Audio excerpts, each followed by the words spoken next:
Volume 1 भी लिया हुआ था और साथ में थोड़ा जीएस भी पढ़ती रहती थी।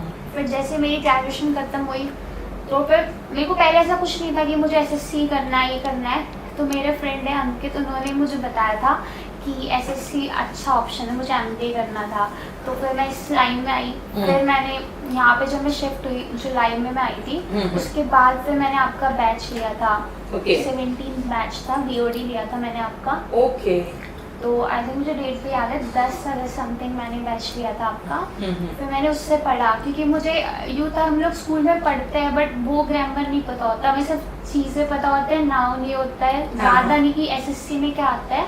तो मैंने उसके लिए फिर मैंने आपका बहुत सुना था कि मैम बहुत अच्छा पढ़ाती है ये, क्योंकि मुझे उससे पहले एसएससी के बारे में कुछ नहीं पता था।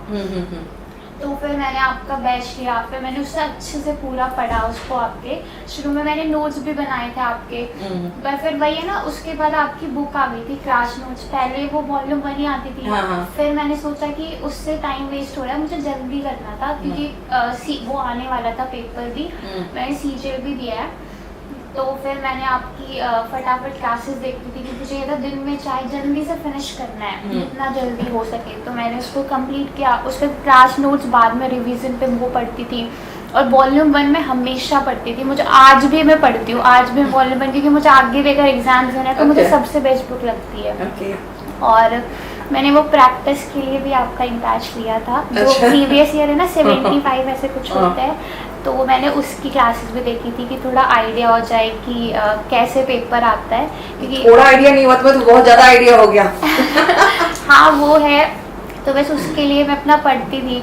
और आपके वो मेरे दोस्तों से वो जो लोग भी जाते थे उनकी बुक्स रहती थी ना केडी की, तो मैंने देखी है, वो पढ़ी है। बट बाकी मेरे लिए तो सिर्फ मैंने वॉल्यूम 1, और उसके बाद जब मेरा एग्ज़ाम था अभी मेंस का, तो मैं वॉल्यूम 1 अपनी कंप्लीट किया। मैंने उसको 2-3 बार पढ़ा। उसके बाद आपकी वॉल्यूम 2 आती है ना गैप के लिए, या जो बाकी उसमें रिवीजन के लिए, वो मैंने सारी सॉल्व किया है, पूरी सॉल्व किया है। और फिर मेरा ये रूटीन होता था अभी मेंस के लिए सीपीओ का कि मुझे क्लोज टेस्ट या जो भी है इन सब के सेट्स डेली लगाती थी।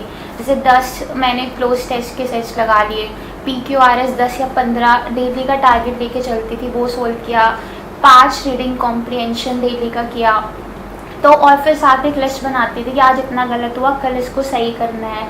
तो इस तरीके से मैं हमेशा बच्चों को सजेस्ट करती हूँ कि रोज एक टारगेट बना लो ना कि 5 कॉम्प्रिहेंशन करना है, 10 सेंटेंस अरेंजमेंट करना है, 5 क्लोज टेस्ट करना है। तो शुरुआत में मैं 2-3 महीना कहती हूँ स्टोरी पढ़ो, मजे लो, स्टोरीज पढ़ो, एंजॉय करो स्टोरीज को, और अपनी रीडिंग आदत को सही करो। फिर मैं यही कह देती हूँ 5 cloze test, 5 passages, 10 sentence arrangement, target बना लो, रोज करना ही करना है। और देखो हाँ मैम, रैंक 14। हाँ मेरे को क्या मॉक टेस्ट में देती थी, तो मेरे को वो क्या मैंने आपसे पढ़ लिया, फिर मैं अपना मॉक में अपना एनालिसिस करती थी, तो मुझे लगता था बाकी सेक्शन मेरा सही हो रहा है, PQRS मेरे गलत होते। तो फिर मैंने ये रूटीन शुरू किया कि डेली 10-15 उसको ज़्यादा टाइम देना है, तभी होगा। तो आपकी क्लास में भी आप लास्ट में सॉल्व कराते थे जब बैच क्लास खत्म हो जाता था ना, तो मैंने वो भी सब किया है।